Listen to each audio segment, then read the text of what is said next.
Oh, hi there, and welcome back to Minecraft. I'm here in the NH13 server, and as you can probably tell, there's a few changes happened around here.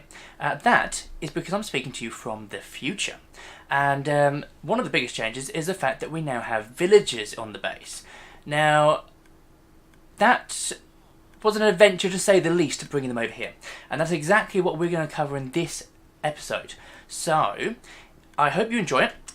We're basically going to show how we got them here, all the steps that got brought up to it, and obviously how we did it.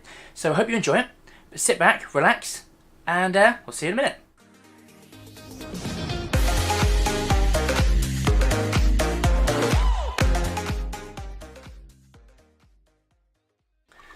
Okay, so I'm here with the chicken cooker, and if you watched the previous episode, you may realise that this has changed ever so slightly since then. And there's a good reason for that. Now, when I make these normally, and obviously when I made this one previously, I use the same technique basically, where the chickens, or the baby chickens, stand on the slab, and then once they become adults, they become too tall for the slab, and then the larva cooks them. But for some reason, this time, the baby chickens, decided that it'd be fun to jump up into the lava for some reason. And they all started doing it. So they all started dying before they were adults, and then they weren't being fed into here. So, what I've had to do is change it around ever so slightly. Let me just show you, just so you know what we're looking at. Oh. There's now a dispenser here with lava in it. Obviously that will fire into it. We'll turn it on and off as and when the chickens are old enough. And then basically it's more of a semi-automatic chicken cooker. It's not as good as I'd like it to be because of the fact that they don't cook on their own and have to hang around. But it works. It still works. Still produce chickens, and we get lots of eggs coming in here. So obviously we'll just, as and when all the chickens inside are adult, we'll flick the switch, and then we'll release all the eggs and go from there. But what I want to do anyway, as I did say previously, is I want to make this a bit different. I'd like to change this up. Open it up. I'd like to actually make that into sort of a shop front and get a villager or a couple of villagers to come over here to basically work here for me. I mean, they're just going to get in the way, let's be honest, but it will just add something to it. It just something a bit nicer. Now I have already. Oh, there's a poisonous potato over there. I have already spoken to Mary, and she's agreed that I can use some of her spare villagers. So that's what we're going to try and do, and I need to try and get some stuff set up. But I need some prep first, so I'll be back with you in a second. Okay, so before any task is started, really need to make sure that you've got the right tool for the job, and that's what I'm doing here today. I've already spent some time actually getting some levels up and working on getting books so I can make the ultimate pick for the job. I've got Silk Touch, Mending, Unbreaking 3, but I need efficiency as well to speed things up a little bit. So I'm here at Rinzi's bookshop. 1 diamond equals 5, or up to 5 books. But we don't need all 5, but let's give you a diamond and let's grab some books. Now I've already taken the time to look at these and figure out what I want. So he says, yeah,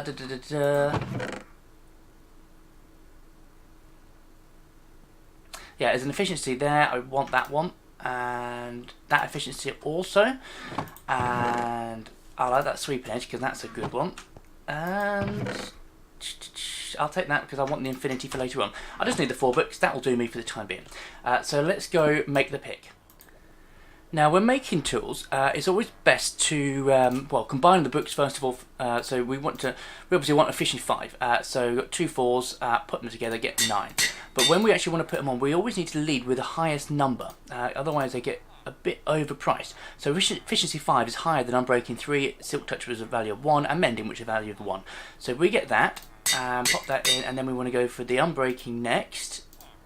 And get that, and then it doesn't matter which way round we go there, but let's go for Silk Touch first, and we're not going to have enough for the Mending, but let's have a look. What do we need? 17. Let me get 17 levels and I'll finish it off real quick, and then I'll catch up with you in a second. Well, now I've got the right tool for the job. I need to collect some ice.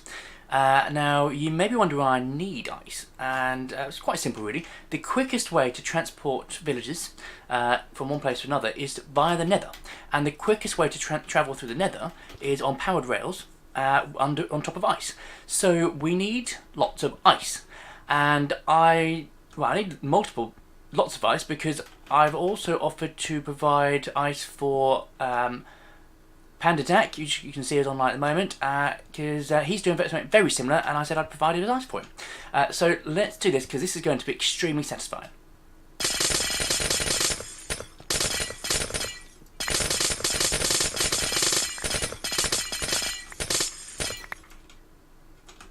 Isn't that just lovely?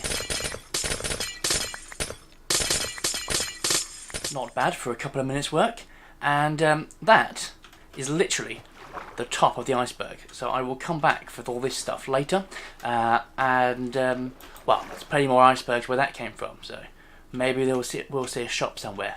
Who knows? Okay, he's got quite a long way to go then, to be fair.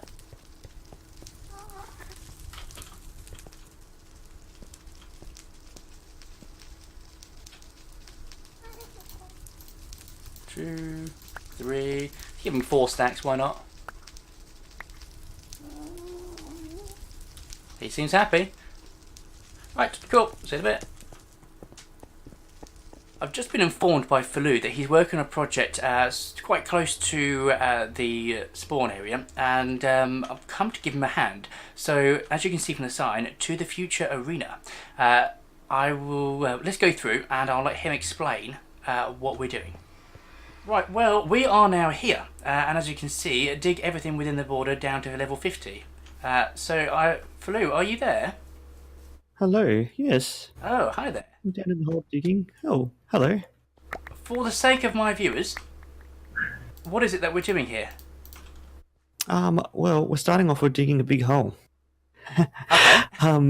But the plan is like a little PvP arena with redstone underneath that provides all the food and items that you're going to need for your challenge ahead.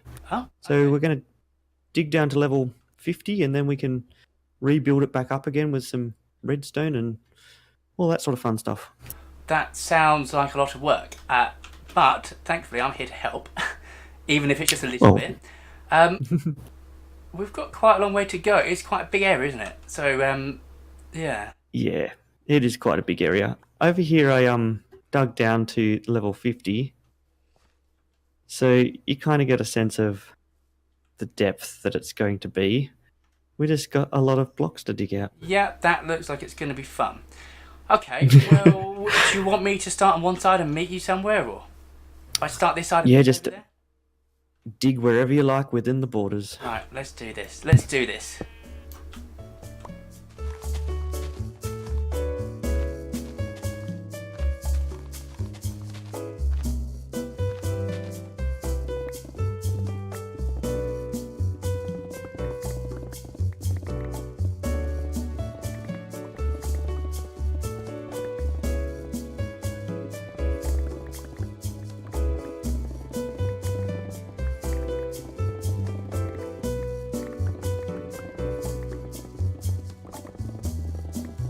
Okay, so back to the main episode. If you want to keep an eye out for that, it's definitely worth coming back later in the series to see what's going on that project. Can't tell you too much at this point, just because, well, it's not for me to say, to be honest. You can obviously go watch Falou's channel and keep up with him, what he's doing. But all I'm going to say is it's quite a big project, and it's going to end up with a bit of PvP action, and you'll see more of it later in the series, so keep a look out for that. While we're here, I don't know who built this, but it's incredibly useful. This is... where's the sign? This machine will replicate any rail. Enjoy. I honestly don't know how this works. I mean, it looks straightforward enough. You click the switch, and it just creates them. I don't know why it does that. I'm more than happy for it to do it. But I'm going to need a lot of rails, and I'm going to need, well, both powered and regular rails. So I'm going to hang here for a little bit and just get a few of each, and we'll see you in a second. Okay, so here we are at Mary's portal, and I've already constructed the route from hers to mine. I just need to fill in the final few bits, but I want to do that as we're ready to put the villagers in. So let me just get on. Oh, come back here. This is actually good. This is going to be good. Let me get in here, and I'll explain to you as we go along. So basically, we've got ice, we've got powered rails, and we've got what's it called? Redstone torches on the side, and then down, down, down, down, down. Taking the most direct route back to her base. It's not really designed to go back the other way. It's only one way from hers to mine. Oh, bit of a lag there. But it is quite a long way, and I've tried to make it as safe as possible. So there we're back at my base. And the reason I wanted to make it so that only one villager will travel at a time is because otherwise, as soon as they get here, it's going to push them right off the edge. So if we just go through the Nether, we can see those 2 minecarts sitting there, hopefully, waiting to be picked up. Yeah, there we go. So yeah, that works. So now we need to try and get the villagers over. So let's do that. Okay, so I'm here now at Mary's base, and she's very kindly put a few villagers aside for me. Looks like there's 3 here. Got at least 1 farmer and then 2 other ones by the looks of it. But that's cool, so it means that if we want to breed them ourselves, we can do. But for the time being, obviously, we just want to get them back to the base. I probably will show you around the base, her base at some point, if you'd like to see it. Just give me a shout, obviously put it in the comments. But at this point we haven't got a great deal of time to do that, so we'll come back and do that another time. Okay, so Mary's now got the first villager through the Nether, or through to the Nether, and wants to know where he's going. She doesn't obviously know I'm being a bit busy, so this way, just basically want to get her over. Let's have a look. If we open that up, and come on, come and walk through, please. Oh, she wants to know where the portal is. Okay, yeah. So I've been very busy. Check this out. Is she going to come? Come on, Mary. There she goes. Great. Cool. Right, okay, so let's get this guy in there. So we just need to give him a little bit of a push. Now, obviously, there's no powered rails here, so as soon as we get him onto those powered rails, he'll be alright. But just push, push, push. And 1 more push. Away he goes. Okay, so that's him nice and busy now. Let's go catch up with him on the other side. Okay, so we're now back at my portal. Just need to break this minecart and push him through. Go on, in you go, mate. There you go, and let's see if that's worked.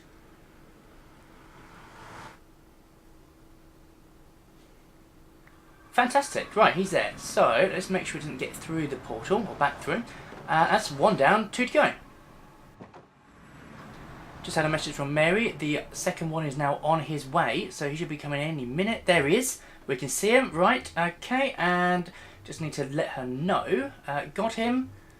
Okay, break it and send him through. 2 or 3. Fantastic. Okay, so third and final one is now through, although he's trying to hide from around here. So let's just clear this through and try and push him through into the outside area. Oh, well that makes it a bit easier. Okay, 3 out of 3. Okay, well, the villagers are all here nice and safe and looking very happy with themselves. Just want to say a huge thank you to Mary, because without her this would not have been possible. Not only did she supply the villagers, but she helped bring them over too.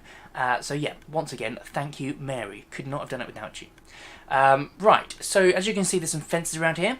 Just quickly give you that, but what happened there was as soon as we brought the villagers in, that fella over there decided it'd be a good idea to try and escape on the boat. And I'm not happy with that. I wasn't having any of it.